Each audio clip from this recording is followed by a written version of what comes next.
Call halal Yahawah B'Hashem Yahawashi B'Hashem Rakah Kodash. Double honors to the elders and apostles that are teaching this word in sincerity and truth. Peace and salutations unto the elect. The topic I wanted to go into today is on how we ought to be in the latter days. And what's so great about the scriptures is it provides clear instruction and direction on what we should be doing, what those of the nation of Israel should be doing, and prophecy on what the elect will be doing during that period of time, during this period of time. Now, that's not to say that it's always easy to do, and I can, I'll be one of the first persons to say that I myself struggle with it tremendously. Pulling myself out of the world and putting my mindset in a place where it's solely focused on the scriptures. Not easy, but as it says in, I'm forgetting the book of it in the Old Testament, but it is speaking to the fact that we need to rehearse the righteous acts, even if we're not getting it done perfectly, that's where our mind needs to be. So let me pull the scripture here from John. This is John chapter 21 and verse 15. So when they had dined, Yahawashi said to Simon Peter, Simon, son of Jonas, lovest thou me more than these? He saith unto him, Yea, Lord, thou knowest that I love thee. He saith unto him, Feed my lambs. Verse 16. He saith to him again the second time, Simon, son of Jonas, lovest thou me? He saith unto him, Yea, Lord, thou knowest that I love thee. He saith unto him, Feed my sheep. Verse 17. He saith unto him the third time, Simon, son of Jonas, lovest thou me? Peter was grieved, because he said unto him the third time, Lovest thou me? And he said unto him, Lord, thou knowest all things, thou knowest that I love thee. Yahawashi saith unto him, Feed my sheep. 3 times underscoring the importance of love for our Messiah, Yahawashi, means that we will be feeding the sheep, and the sheep being a metaphor for the nation of Israel. As it says in, I believe it's in Matthew, refers to the lost sheep of the house of Israel. And at numerous points in the scriptures, the house of Israel is referred to as sheep. And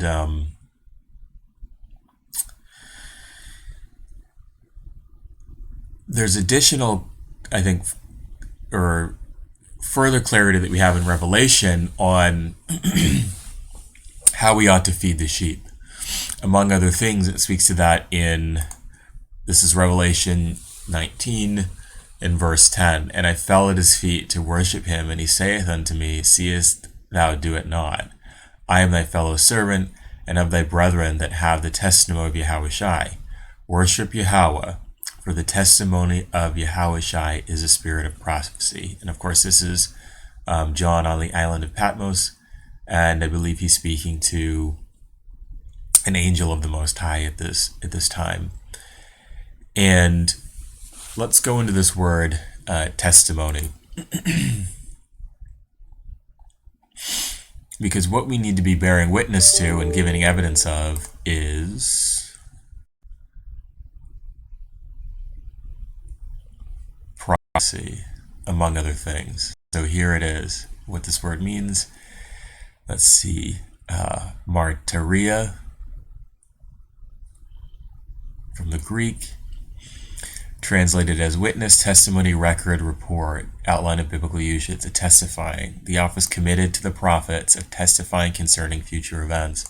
What one testifies, testimony, i.e., before a judge, of course, and that judge being Yahawashi and Yahawah, among others. Of course, as a nation of Israel, we're a nation of kings and priests and judges. Of course, everyone remembers the book of Judges and our history during that period of time.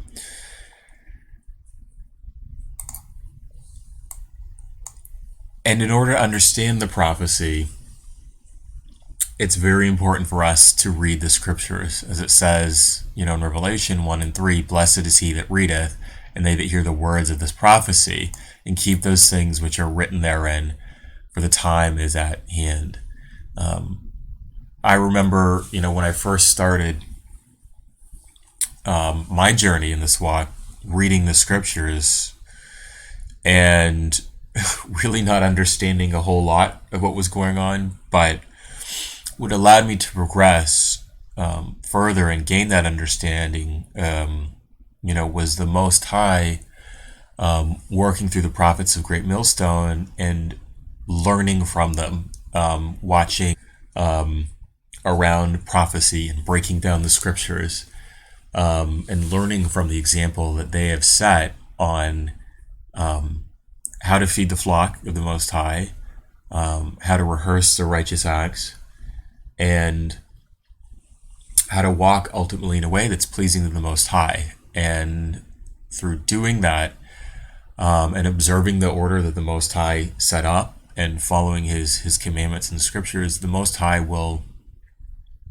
and he did very much for me, increase my understanding and knowledge of the scriptures, so that now I have the capability and the faith to do more in terms of feeding the sheep. Of course, there is a long way to go, but when I think back, to any number of years ago, I guess years ago, where I was at the beginning versus where I am now is light years, in a way, in terms of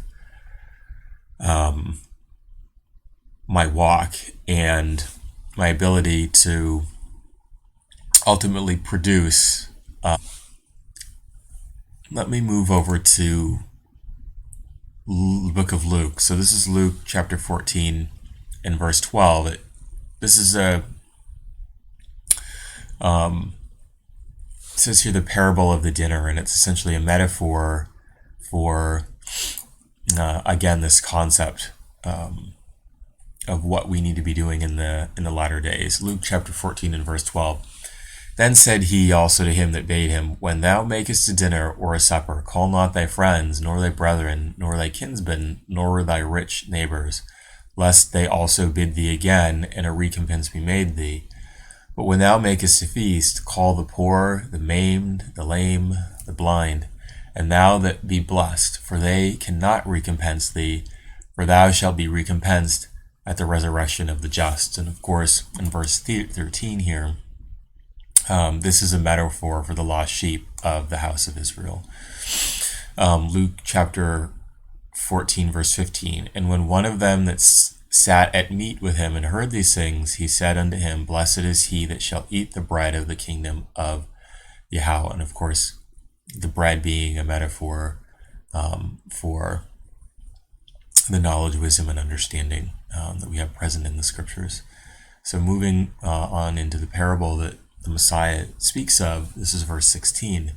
Then said he unto them, a certain man made a great supper, and bade many, and sent a servant at supper time to say to them that were bidden, come, for all things are now ready. And they all with one consent began to make excuse. The first said unto him, I brought a piece of ground, and I must needs go and see it. I pray thee have me excused. Verse 19. And another said, I have bought 5 yoke of oxen, and I go to prove them. I pray thee have me excused. And another said, I have married a wife, and therefore I cannot come. And so those 3 excuses are all,